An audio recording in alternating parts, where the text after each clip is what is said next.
State of Decay 2 potentially has more than 28 unique special skills for your characters to have. Hey, what's up guys, Irish Turtle here, and in today's video I want to go through some of the potential skills that your characters in State of Decay 2 can have when they are initially created into the world. Now, to get all these different skills that you're about to see through this video, basically what I did was I went through to the community creation screen, I rotated through the random characters, and basically until I saw a different sort of special skill down here in the bottom right. Every time I did it, I went into the game, loaded it up, took a screenshot, and then took it back, and literally did this repeatedly until I found 28 unique skills. Now, as I said, this could just be the amount that I found. It did take me 2 hours to sort of sift through the repeats and find all of these, so there are potentially more than 28. These just happen to be the 28 that I've found. So without any further ado, we're going to jump into this. We're going to go through them alphabetically. Yes, you may notice that I have started on the B. Now, there is a specific reason for that, and that is that one of my favourite sort of specific skills is actually in the A's, and I kind of just want to come back round to it and have that one as the last potential skill. So without any further ado, as I said, let's get into these skills and what they actually give your survivors as benefits or potential boons to their characters or community. So as you can see here, we're starting off with business, and sort of each one has their own little flavour text with also what it actually does. Of course, these are flat level skills, they can't be improved, they are just what your survivor has brought to the apocalypse with them before it all sort of happened. To start off with, as I said, we have business, and this is basically how to make a profit doing like anything at all. And so the bonus that this gives you is knowledge of influence, which basically means your character has a bonus to the amount of influence they gain through doing activities, through trade, through completing missions, and on top of that they also get extra 35 influence per day to your community. So, you know, if you're getting like 300 like influence for completing a mission, you'll get 330 with this 10% influence boost coming from business. So next we have comedy. Now obviously this is quite a good one, sort of if you struggle with morale in your camps, you find you struggle with it. So as you can see here, the art of making people laugh, and it increases standing gains and morale. So basically the increased standing that your character has, you get better rewards.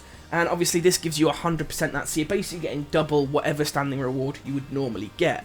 The other bonus of this is of course +6 morale, and that is to the whole community, so you know, you've got a boon there, you're not going to drop sort of as quickly with morale if you have a character who has the comedy skill. Next we have design. This is figuring out how to make things for humans to use. You know, pretty useful skill just generally in life, and obviously in the apocalypse that's pretty awesome. Now that also offers him then knowledge of arts, knowledge of craftsmanship, and the main boon here is 50% global action speed. Basically what that means is when it comes to looting things, when it comes to searching, when it comes to like refueling, repairing, any kind of activity out in the open world, this guy, whoever has design, will do that ability 50% faster than the average survivor. If you then combine that with wits, which also in itself increases that speed, you can actually get a character that can be doing activities and certain skills really quickly in the open world. So maybe if you want to rush through and do a lot of looting, someone with design and a high wit skill might be perfect for you to choose. Then we have driving. Now this is a skill that I've actually used quite a bit in my map sort of videos because I had to do a lot of driving during those. So I kind of picked characters that had high, like the driving skill. Basically what that does is it says life is a highway, I want to ride it all night long. So basically what this does is it increases the efficiency of the fuel, it increases the safety and the stealth while driving. So in sort of numbers format, you see you can get here 100% fuel efficiency, 50% vehicle impact reduction, and 50% vehicle loudness reduction. So as a general rule of thumb, you're going twice as far as someone who has the driving skill in a vehicle. It's going to last about 1.5 times more than the rest of the other characters if they were driving the vehicle, and it's also going to make half as much noise than someone else if they were driving the vehicle. Next we have excuses. Now this is getting out of things in style, and generally speaking that just increases morale, again +10, so they're always happy. They've always got this bonus, like, you know, things are always good, things are always like going on really well, and they're always going to be happy because they're always got an excuse for things that have gone wrong. So, you know, it's quite a nice little boon there. Now, this is actually one of my favourite skills. It seems really, really low chance in coming through when you're rotating through survivors, and that is the fishing skill. Basically, it turns bodies of water into food through engineering and trickery. The upshot of this is you get +2 food per day, so it's essentially the same as having an upgraded small outdoor farm. So, you know, if you were to have like a small plot outside with a farm on it, basically this guy does the exact same as what that does, but without having to actually have one of those slots taken up. So it's really, really useful as a skill. It's probably one that I might actually consider jumping in with new playthroughs for, solely because, like I said, it's a really useful skill to have food just naturally and passively coming in without actually having to actively do anything yourself or taking up any kind of active slots. Next we have Geek Trivia. Now the trivia ones, there are quite a few of these. So generally say here you can see Scroots and Jeffrey's tubes and the use of number 47. All of these are references to different sort of things. The number 47 obviously being the answer to life. No, it's not 47. It's 42. I don't know. Again, it's one of those sort of jokes based to sort of popular culture. And obviously the bonus of this is it gives 6 morale, plus 50% experience rate, and that's across everything. So all of the skills that this character has here, cardio, wits, fighting, shooting, and also the specializations once I reach the top of those skills, are going to be learnt 50% faster with a character who has Geek Trivia. So again, it's quite a useful skill just to passively have, and consider maybe for a character. Next we have Hairdressing, which is styling hair with a mix of cutlery and chemistry. Ironically, this guy doesn't really have much of a hairstyle, but it does give an extra 10% influence gained, and it also gives this character a knowledge of chemistry. So he has the chemistry skill, which potentially you would put down here at the bottom instead of like one of these special skills, but you know, it doesn't have the chemistry boost, so he'll have the basic knowledge of it, but it won't increase the speed at which it happens as he levels up. So again, you know, swings and roundabouts, you do still get the knowledge of chemistry and the influence, but you don't get the speed bonus necessarily with it if you were to choose this. Then we have Ikebana, which is brightening a space up with a careful arrangement of nature. Now, generally speaking, this gives 6 morale across the whole community. Again, everyone's really happy with an extra bit of boost from that. He has knowledge of arts, so, you know, quite a sort of a useful skill.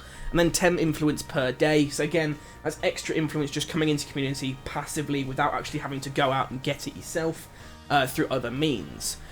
Then we go through to law. Now, law is what people used to do about crime and conflict, and that actually just, again, it's knowledge of influence.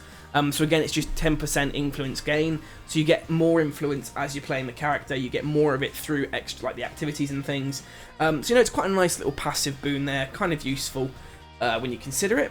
Then we have lichenology. Now, this is the study of lichens. Now, if you find that in your bases you're really struggling for meds, what's really awesome with this character is they have knowledge of gardening, which means that they can do the gardening skill ability. You can build things that require gardening, but they also have knowledge of herbalism, which gives them +2 meds per day. So this character is passively bringing in 2 meds per day on top of everything else, just because of this passive bonus trait. Now, I do want to point out lichenology, again, is one of those ones that was so rare for me to appear. I actually was flicking through, saw it the first time, missed it because I didn't stop, and then I had to spend another 30 minutes just cycling around just to find lichenology. So, you know, it's one of those skills, it's really good, it offers quite a lot for what it is, and it also gives you this massive bonus to your meds, to your community. Then we have literature, so this is still important. Our children should know how their ancestors view the world. So this just gives, you know, a +6 morale boost. Anyone who has this ability gets 100% XP rate. So everything you're doing, you're getting double the amount of XP just for having this skill. And also you get the knowledge of arts as well. I'm not 100% sure what arts is actually used for, but obviously it provides that as well. Then we have making coffee. Now this seems like such a passive thing, but it gives people a good start to each day, make coffee more effectively in the kitchen. So you've got knowledge of coffee preparation and knowledge of cooking. Essentially what that means is if you get the coffee utility thing within your kitchen, this person just makes it slightly quicker. Beyond that, there's not much of a huge boon to having it. Then, as I said, we have another trivia one, which is movie trivia. And this gives you the exact same sort of boons as the Geek Trivia one. So it's +6 morale and +50% XP rate. Again, it's just completely the same as the Geek Trivia. We then have music, which is fantastic in my opinion, just as a skill. So, you know, it's raising spirits with rhythm and melody. So you've got +6 morale, 100% standing rewards, and 25 influence per day. Again, it's really useful for any kind of character you want who, you know, think, you know, might have, oh, let's get extra morale in, oh, let's get extra standing so we get extra stuff. It's really useful as a skill. Then we have painting, which is conveying meaning and evoking emotions through colour and form. Again, this is just extra morale, extra influence per day. A lot of these you'll start to notice do kind of overlap and do the same things, just under different sort of labels. Some of them are genuinely unique and have really good skills, like the fishing one we said earlier, but some of them are just kind of overlap just under different names. So here, as you can see, you've got 100% standing rewards from people skills, the most essential of the soft skills, and again, it's just extra standing, extra influence. It's just, again, it's a useful skill to have. And here, as I said, one of the unique ones, we have pinball, which is live catches, death saves, and outlaying shakes. So basically what this is just making your character better at shooting, but also because they have this pinball experience, this character can also do mechanics. So say you wanted to have like a base where you were building up like a garage or something, this guy here, his shooting skill will boost up really quickly. He's getting double XP, but he's also got the knowledge of mechanics, so he's able to do what a normal mechanic character who has, say, mechanic down here in this star slot would be able to do. Next we have Poker Face, which is a great reference to Lady Gaga, and it's literally just, I want to hold them like they do in Texas Plays. Straight up, you know, that's just a Lady Gaga reference, and the character gets +20 max stamina, so he's got a little bit more stamina than your average character because of this. And you can see on the top traits here, he's got Poker Player, obviously to match the Poker Face skill. Sorry, I keep calling them traits every so often, don't mean to. Now we come on to political science. Now, I left this picture in solely because I realised I didn't actually screenshot it with political science showcased as to what it was. And I just looked at this guy's face, and I kid you not, he looks so smug. It really irritated me, and I thought I'd share that with you guys. I missed one, and the guy just looks like he was so smug and realising that I missed it. Obviously, he's not, but I just thought I'd include it in there just for you guys to laugh at my mistake. So I did obviously go and find political science, and again, it's just 100% standing reward and 25 influence per day, and it's the workings of power within government, so you just understand all the stuff going on behind the scenes. Next we have Scrum certification. We're going to get so much done, and what this guy does, again, really useful for a base. If you want to be building like a big base up, this guy's got 50% global action speed and +2 labour.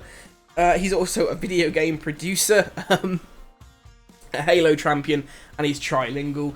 But yeah, the general point here is that it's a 50% global action speed, so he does things a lot faster in the world, similar to the previous skill that did that. But on top of that, he also offers the +2 labour, meaning that your base can do more things at once. So say you want to be building like a farm at one time, you want to build an infirmary, and then say you need to activate your water, you can do that because you've got an extra labour slot offered by this character with his Scrum certification skill. Next we have self-promotion. Obviously this is the underappreciated art of getting people to look at you. 100% standing rewards, so again you're just doubling the amount of things you get from those. Here we have sewing, which is turning cloths and threads into useful things. That gives you a +20 max health and +2 max consumable stack. Basically what that means is within your pockets when you're holding items, or in your bag when you're holding items, you can get an extra 2 items in those stacks to hold because of the sewing skill. Essentially, it's almost like, hey, I've got extra pockets to hold things in. So, you know, you can hold, instead of, say, like 3 bandages, you can hold 5 bandages because of this skill. And again, it also offers craftsmanship as another bonus there to the skill roster. Next, we have sports trivia. Again, one of the trivia skills, except this one offers a little bit something different, which is 100% cardio experience rate, 100% fighting experience rate, and +20 max stamina, plus knowledge of sports. Obviously, knowledge of sports not really that useful, but the other two are absolutely amazing skill boosts. So you're going to get cardio and fighting up really quickly with a character who has sports trivia, and of course it says stats, jersey numbers, and classic plays. Next we have tattoos. Now this is the only one that I've seen that doesn't actually have a star next to it. I did think it might be a bug, but every single time I loaded through, the character never had a star next to the words tattoos. Obviously what this does though is because of plus 10 influence gained, it gives you a knowledge of medicine and a knowledge of art. So again, this character has the medicine skill because they have tattoos. Now, I don't know what the knowledge of arts does. Again, I'm still not 100% sure on that. I will have to find out later on. But again, generally speaking, it's nice to know you've got a character who has medicine as an ability, but they also get the boon of having plus 10 influence gained. Then we have TV trivia. Again, just another trivia one. 6 morale, 50% experience rate, and again, it's just actors, awards, episode numbers. Most of the trivia ones do the exact same thing, and there are better options just later on. And that's the full list of the ones there. Now we're going to go around to the A's, and we'll get on to the last two, and of course my favourite one right at the end. And so the first of the A's we have acting, which is pretending to be other people for fun and profit. Again, it gives you 100 standing rewards and plus 10 influence gained. And then the final best skill in my opinion is animal facts, which is how many toes an elephant has and other vital information. Gives you absolutely no benefits whatsoever. It's literally the only skill that I've seen so far that gives you zip and nothing at all helpful. And so, you know, if you ever see animal facts, probably worth just re-rolling unless you really want to play as a zoologist who doesn't really bring anything extra to the table. But as I said, guys, that is the list of 28 skills, or at least special, unique skills that I've found while searching through State of Decay. Now, obviously, as I've said, this is only 28. There are potentially more. It just got to the point where I was just hitting refresh, just sat there on my computer, just going refresh, refresh, refresh on a character, and nothing new appeared. I'm sure there might be other ones that are even lower chance of appearing, but as far as I can tell, they've not appeared. If you do see any other ones, guys, feel free to let me know. Put it in the comments below. I'm also going to leave a link to my Discord. If you head over to there, you can join that. Obviously, you can look for other players to play State of Decay 2 with, and also you can share with me the other sort of skills that I've missed, and I'll add them into another video at a later point once I've got enough of those. But beyond that, guys, I hope you enjoyed this little look at the unique skills of State of Decay 2. If you did, a like would be really, really appreciated, as it does mean the world to me to know that, you know, I haven't just wasted my time making this video, and you guys appreciate the effort that I put into it. Obviously, if you didn't like it, the dislike button is just there. Subscribe for more State of Decay content coming soon, and I'll see you in the next one.